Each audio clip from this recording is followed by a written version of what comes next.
Well, this is it, folks. Armageddon. A killer asteroid heading straight for the center of our great nation.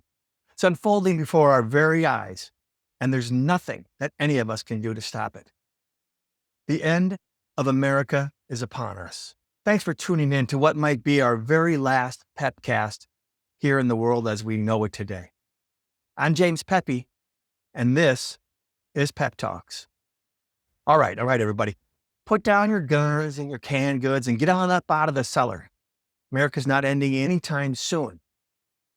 But the corrupt power establishment and the uncompromising extremists we talk about so much here on Pep Talks sure do make us feel like that's what's happening.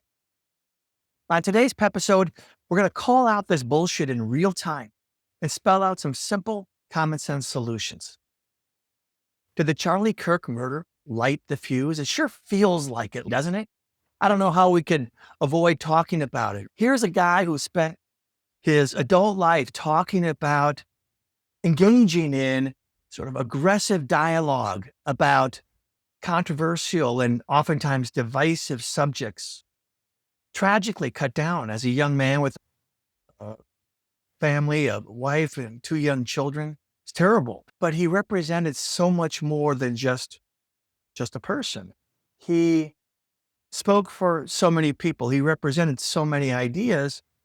And given what's going on in today's climate, his murder has touched off a much bigger issue.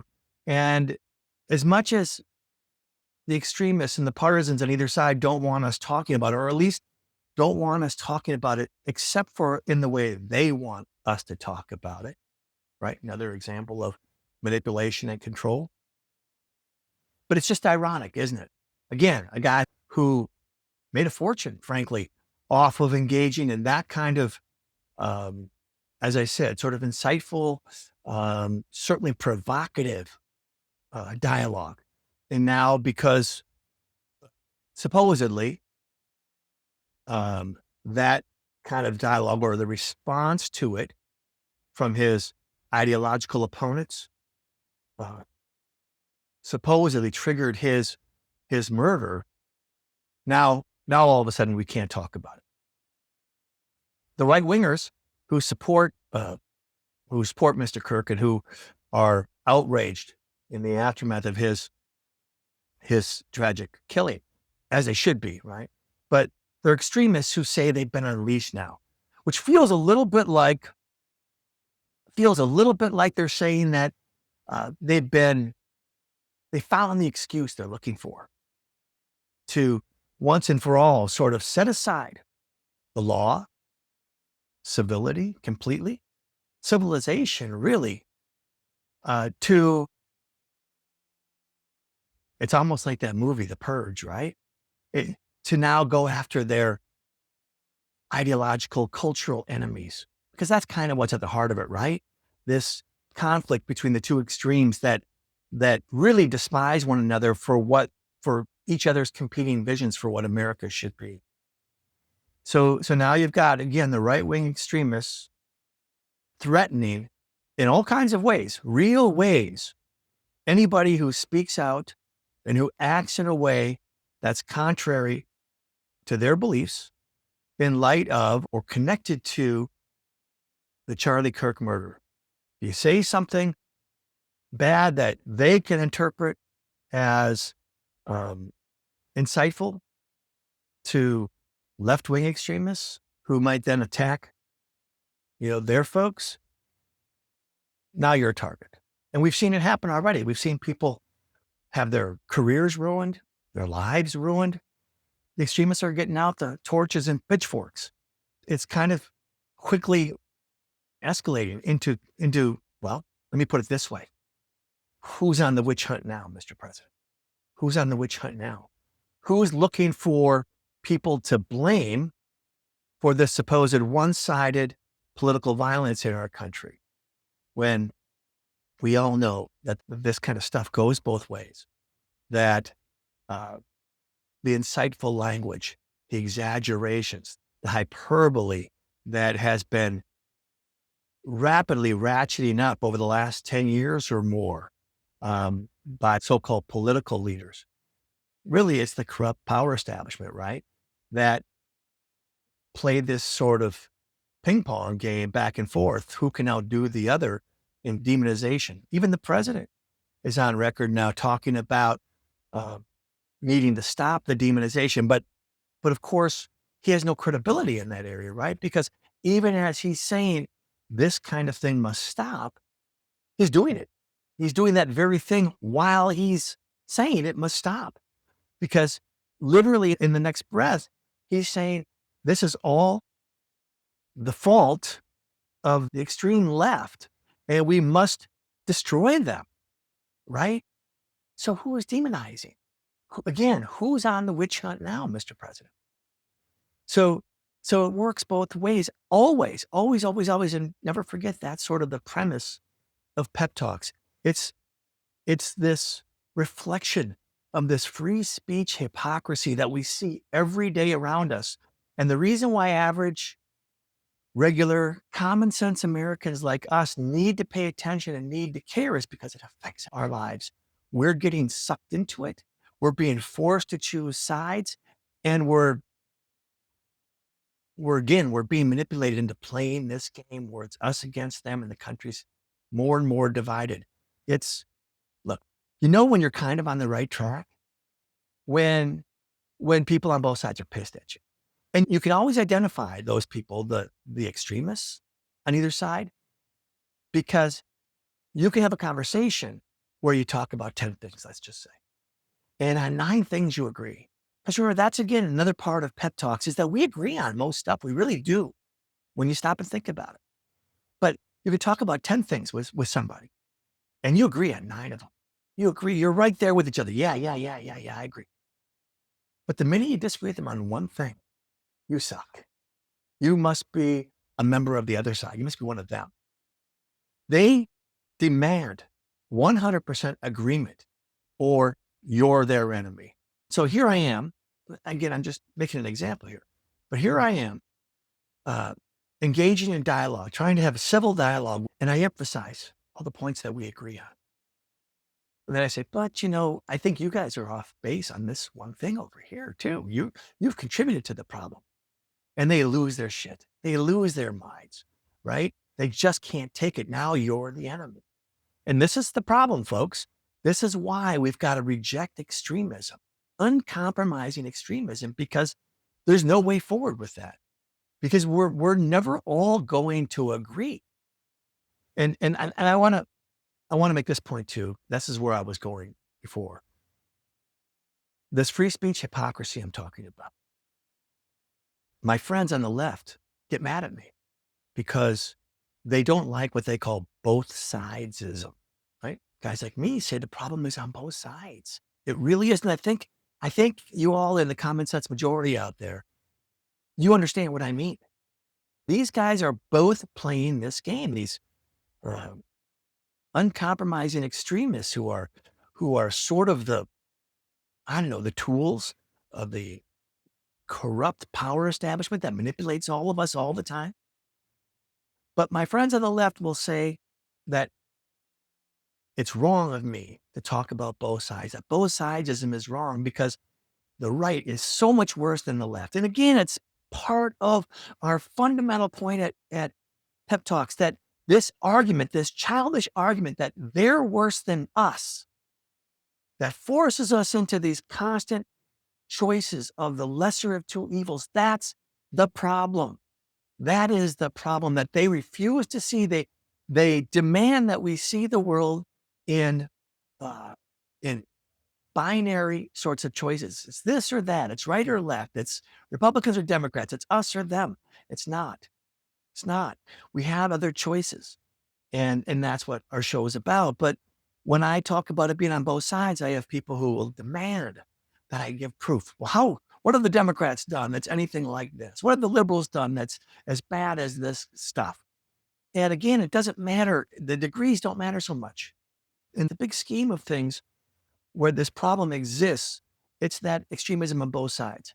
And I point out to them all the time, you both engage in this hypocrisy, constant hypocrisy, where you point the finger at the other guy for doing the exact same thing you've been doing. So here we are today, and you've got the Trump side, the far right, that wants to go after everybody who is talking in a way that they don't like. It's straight up censorship, and there's countless historical examples of what that's like and what it leads to. And I think you guys can figure out what I'm talking about, right? But they do it, and they will tell you straight up, I don't care anymore. These guys have to go, whatever it takes, right? They don't care about suspending the rule of law and due process. They don't care about following dictates from the courts. They don't care about any of it. They'll tell you that straight up. I don't care. The threat from the left is existential to them, and they'll do anything. They are completely and totally ends justified the means oriented. And this is what my friends on the left want to point out all the time. And I'll say, yeah, you're right. I see it too. And it's extraordinary that they don't see it. And if you're watching this, I beg you, take a step back, be honest with yourself, and ask you if that's not what you're doing. Ask yourself, that's not what you're doing. And come to terms with that, because see the bigger picture. Like I said, step back, see the bigger picture, and ask yourself, where does that lead America? Nowhere good, right? Then I look at my friends on the left and I say, seems to me that cancel culture began with you guys. Seems to me. I could be wrong. And again, I want to be careful, because I don't want to engage in the same thing I'm critical of, right? Which is these childish games. Not just they're worse than us, but they started it. How about that? Right? I don't know who really started this whole thing about speech censorship, even as they all claim to be for free speech, right? But I do know that for a long time, it's been extreme liberals who have worked really hard to control things like language, right? It's a big deal when you stop and think about it. And I think it's one of the things that really irritates a lot of mainstream common sense Americans. The idea that this sort of group of elitists can tell us all how to think and talk. I think that's really annoying. Anyways, I digress again. But this cancel culture, I mean, it wasn't long ago, and it's still going on now for sure, where on every college campus in America, if you spoke anything that was offensive to anybody, you were virtually guilty of a hate crime. And that's another, by the way, example of language censorship, free speech censorship. This notion of hate speech, right? I mean, free speech is all about protecting hate speech. Nobody likes it, right? I guess unless you're using it. But most people would agree that kind of stuff is bad. But for years on college campuses, to this day, I'm certain, these bastions of free speech, these places where you're supposed to be able to have civil disagreement, you couldn't. That's all been phony. You can't say things in America that could be perceived as racist, homophobic, transphobic. Any of that stuff, you can't do it. And they've made it clear. The language police, the PC language police I talk about. So, and while they were doing it, they were talking about protecting these safe spaces specifically for free speech. And again, there's the irony, right? And it was Republicans who pushed them back so hard about that. The right wingers pushed back so hard about being censored. And we saw the same thing exactly being played out in social media spaces over the last number of years. And especially again, from the right, that complained about being censored on Twitter or on Facebook or on whatever, right? And depending on who was in power in Washington, those platforms and the people who control them, the corrupt power establishment, have had to relent, have had to adjust back and forth to the point where you kind of see it play out in real time and the real world, where guys like Mark Zuckerberg at Facebook and all those tech bros who were 1 minute censoring President Trump and the right wing, and the next minute they're on the platform with him during his inauguration and getting him hundreds of millions of dollars, maybe billions for all we know. And now they're best buddies. And the censorship has gone the other way. And none of these people realize, they don't see that they're just trading places. And 1 minute, one of us is on the offensive about free speech, and the other one is attacking them and challenging their free speech. And then it's vice versa. And none of them see it. So it's this radical free speech hypocrisy that I hope you see, in that the majority, the common sense majority, we all see. And hopefully that will get us kind of moving in the right direction. But from that point, you get this, right? Again, I get this every day from the feedback. The radical realists out there, you hear me talk about that all the time. The radical realists, there's nothing we can do about it.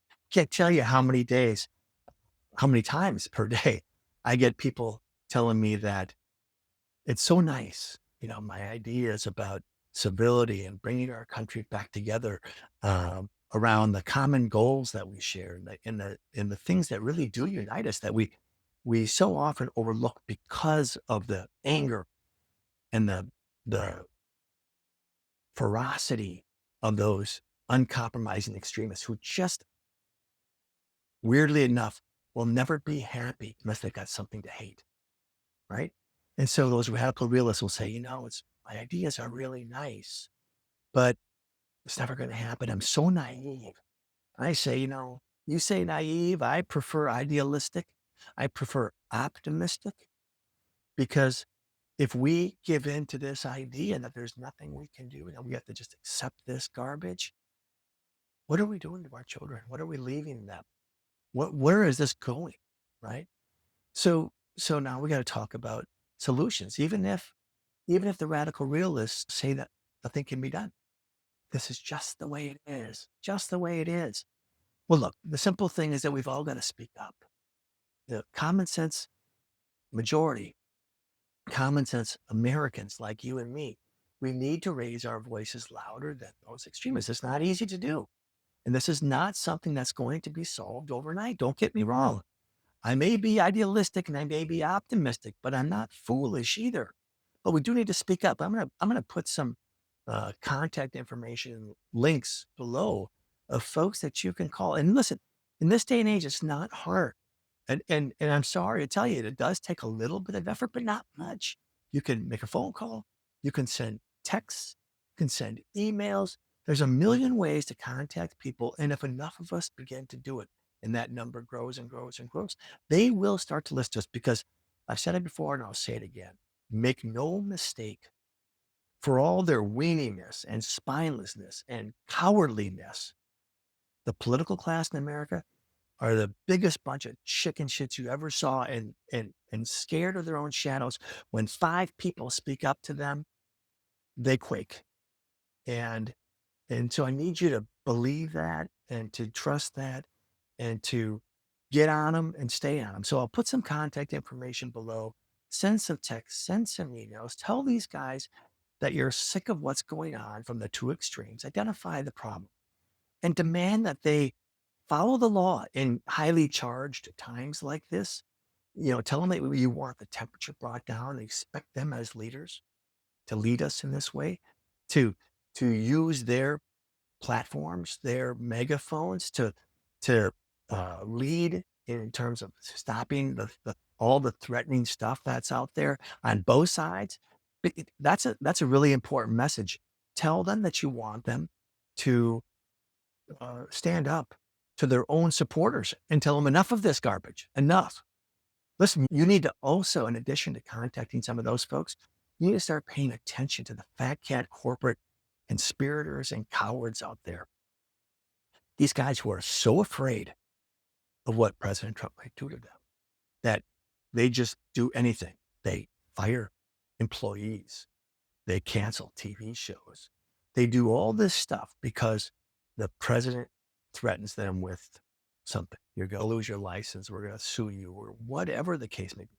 Now, it's cowardice for sure. And it's unprincipled, and it's sickening, honestly. These are people that don't care about America.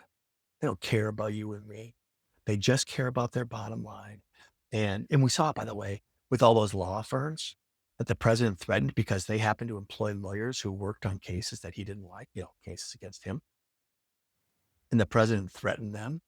And they all just said, "Oh, sorry, we'll fire all those lawyers and then we'll give you $1 billion in free legal services, Mr. President. Would that make everything okay?" It's disgusting and embarrassing and pathetic. Again, these people don't care about America. They don't care about you and me. They don't care about your everyday life. They just care about their bottom lines and their power because they're part of that power establishment and they don't want to lose their place in that group. But they're not just cowards. Again, what I just was saying, they're also opportunists who want to use situations like this to make more money, right? To get contracts with the government that they might otherwise get, to ingratiate themselves to the president of the United States. You need to pay attention to those people. We need to remember who they are.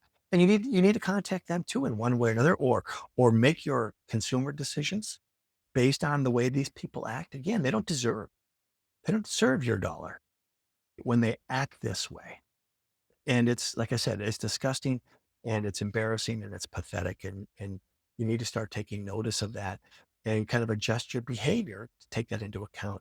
But really what I'm trying to say here is we need to take every opportunity we get now to remind all these people in the power establishment, the corrupt power establishment. Again, I'm talking about the political leaders, corporate leaders, in the media. Hey, write letters to the editor of your local papers. I mean, I know people don't think much about local papers anymore, but they still exist and they're still online. There's radio talk shows, there's podcasts like this, there's national publications. So media is part of it, academia is part of it. Engage with your kids' schools, tell them what you expect, that to get out of this extremism business and back to sort of the basics, if you will. But take every opportunity to, like I said, let them know who's really in charge. That's us, regular folks. And as I said, it does take a little bit of effort, just not a lot. If you think about the way that we go about our daily lives and the time that we spend and the time that we waste and maybe doom scrolling on our social media and that sort of thing, shift 5 minutes of that time to this. Use the context in the description of this video below and raise your voice and keep raising it. So that's a big part of the solutions that we need to pursue. It's bad out there, folks. It's bad out there, but it's not end of times bad. Okay. It's not. It just feels like it. But it will get worse. It will continue to get worse if we don't act. Common sense Americans don't take the bull by the horns, as they say. If we don't take back our power, as I keep talking about, we're the silent majority. We are the true silent majority. Outside of the extremes, common sense Americans, we make up maybe 80% of us, and we just stay quiet. We've bought into all that radical realism stuff, and we don't think we can make any difference. We don't realize how many of us we are and the power that represents. So we can't be silent anymore. We have to raise our voices above those uncompromising extremists. We just have to. And that takes a little bit of effort, but we need to do it. So we don't have any choice about that. We've gotta keep at it. We've got to start and stay at it until we've been heard. And then keep at it even after that. Listen, an example of it is a little bit selfish on my part. Selfish, self-serving. But it's real, right? Add your voice to PepTalks. While we're talking about looking at those contact links in the description below, subscribe to the show, like the episodes, share them with your friends and ask them to get on board as well. PepTalks represents just one opportunity, and perhaps there are others out there. I'm not really familiar with too many. I hope there are other shows like this. I just really haven't seen them much anywhere. But the point is, find shows like PepTalks, and with our show in particular, sign up, subscribe to the show. As I said, political leaders always have to do this because they're not really leaders, but they're easily scared into action. Believe it or not, right? The reason why they're acting so terrible now is because the only feedback they're getting is from those extremists. And they're scared to death, right? And the only way we can get those political leaders to change direction, get back more to the center, more to common sense, more to the kinds of things that we all want that can improve our everyday lives at home, we have to be louder than those extremists so that they will fear us more than they fear them. So when they see on social media, for example, a show like this with a growing number of followers, that'll catch their attention. And maybe, well, not maybe, I know for a fact, having been on the other side of this, they will begin to fear us more than them, and we will start to see change. Now, again, this is not going to happen overnight. I'm not that naive, but it will happen. It can happen. And that's our only choice. We don't have any other options here. Now, here at Pep Talks, we're going to do our part, right? I'm going to keep repeating this message over and over again. And we're going to keep grinding away, trying to grow our numbers because we're out there. That's the thing, right? All you radical realists who keep responding to me on the show and talking about how I'm naive and it's all nice and good what I talk about. I just really want to ask you guys, are you really so determined to stick to that you won't do even the slightest little thing to change the status quo, to try something different, right? Just simply subscribe and put your name behind this and say, even if you have to be doubtful, hey, I don't know if it's going to work, but sure can't hurt to try, right? Because again, if you don't, what does that say to what we're passing on to our children? Basically tells them, hey, sorry guys, you're on your own because we can't figure it out. Maybe you'll have better luck. Is that what we're doing? Come on. We're going to keep working at it here on Pep Talks. So we're going to continue to inform you all in real time of examples like what's going on now in the wake of the Charlie Kirk murder and how you can see the gyrations of the two extremists and the manipulating corrupt power establishment, how they're playing this game and using fear and anger to move us in this direction or that direction. And I also want to let you know that at Pep Talks, we're developing some real programs to make it easier and to show the way in terms of how we can begin to change our country for the better. These aren't overnight solutions, but they're not difficult either. So I want you to stay tuned for that because we've got some of this stuff coming. But in the meantime, we just need to start raising our voices. So get loud, everybody. Get loud in the contacts you make with your political representatives and also, again, with the corporate business people and leaders in your community who have not been doing their part, who have not been stepping up and doing what they need to do to be leaders for us instead of representing always just the extremists. Get loud, get really loud, and keep coming back to Pep Talks. And let's just keep helping each other out. Again, this is the kind of thing that it's really easy to blow off because it is idealistic. It's really easy to maybe be attracted for a minute, but then lose your interest because it's going to take a minute for our efforts to grow into something meaningful. But it's the only way to go because the alternative, continuing down the road that we've been on, is terrible for all of us. And I think CommonSense Americans, I think you see that you just can't keep your head down and continue kind of taking care of your everyday life and pretending that this stuff isn't going to affect you if it isn't already. You just can't keep doing that. We need to put an end to this because it will only get worse. So that's it for Pep Talks today. Like I said, get loud, keep coming back. I sure appreciate all of you. And I'll see you next week. Bye, everyone.